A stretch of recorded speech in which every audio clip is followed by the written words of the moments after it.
Imagine having a sore throat, enlarged glands in the neck, something gray covering your throat. Sounds terrible, right? In the early 1900s, these signs could be a death sentence. My name is Samera and I'll be presenting the disease respiratory diphtheria caused by the bacteria Corynebacterium diphtheria. Fortunately for us, we are in the 21st century where a diphtheria toxoid vaccine is part of our childhood immunization program. It is not a threat anymore. It's still important to know the reason why we are getting so many vaccines in our childhood. No one should remain ignorant regarding what is being put into our body and what diseases we have protection against. When diphtheria was once the highest infectious disease killer of children in the US. C. diphtheria is classified by the domain Prokarya, the kingdom Bacteria, the phylum Actinobacteria, the class Actinobacteria, the order Corynebacterialis, the family Corynebacteriaceae, the genus Corynebacterium, and the species Corynebacterium diphtheria. C. diphtheria took inspiration from the Greek language, where diphtheria in Greek means leather or hide, which is referring to the gray membrane that forms in the throat, as can see here.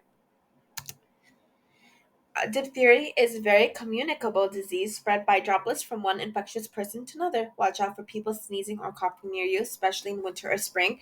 There are also cases where domesticated animals can transfer this disease to you.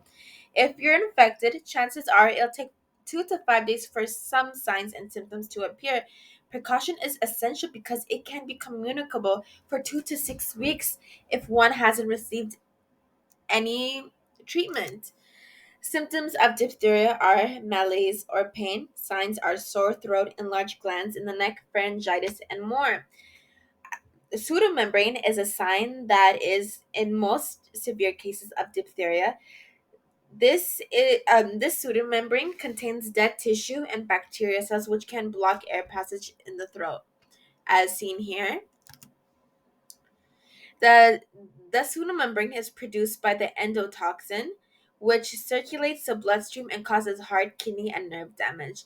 And this diphtheria endotoxin is released around our body temperature, which is the growth optima for C. diphtheria. Lastly, some things to keep in mind regarding the pathogenesis. It depends on its ability to colonize the nasal and pharyngeal cavity and its ability to produce the diphtheria toxin.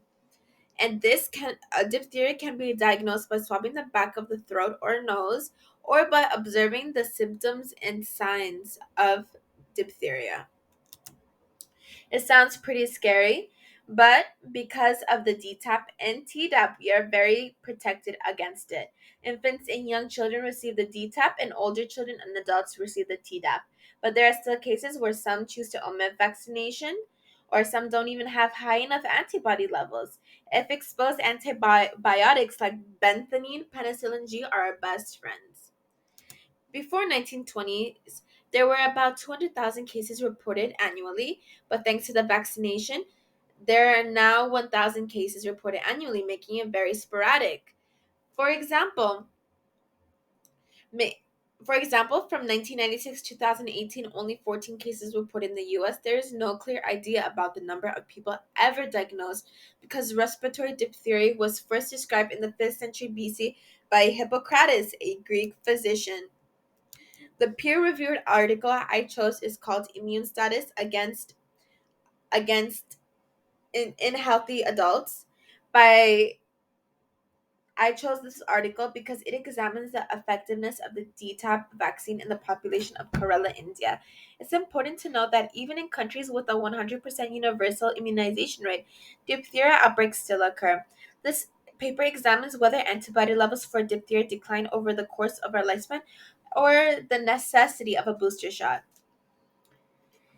The hypothesis is since diphtheria antitoxin antibodies decline over time, booster vaccines will be essential in order to prevent respiratory diphtheria in the vaccinated and the unvaccinated population in Kerala, India.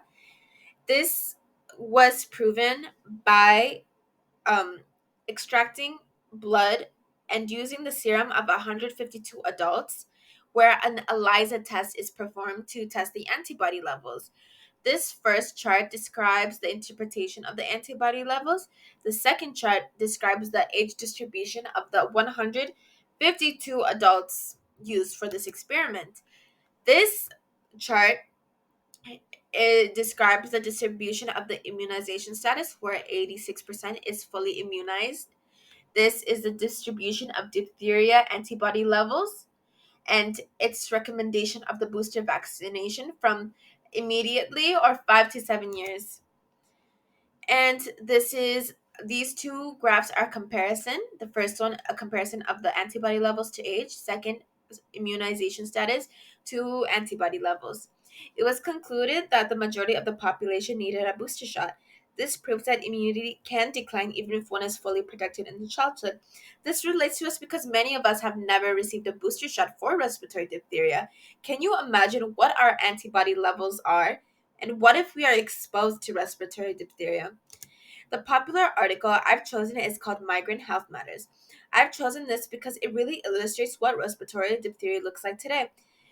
There is an extremely low and sporadic case of respiratory diphtheria. However, due to the migration and immigration of individuals from countries that preclude routine vaccination and even basic health care, we still have respiratory diphtheria in areas where we are fully vaccinated. For example, in the UK, there were cases where immigrants tested positive for respiratory diphtheria and it infected people around them. This is still a risk that can occur today.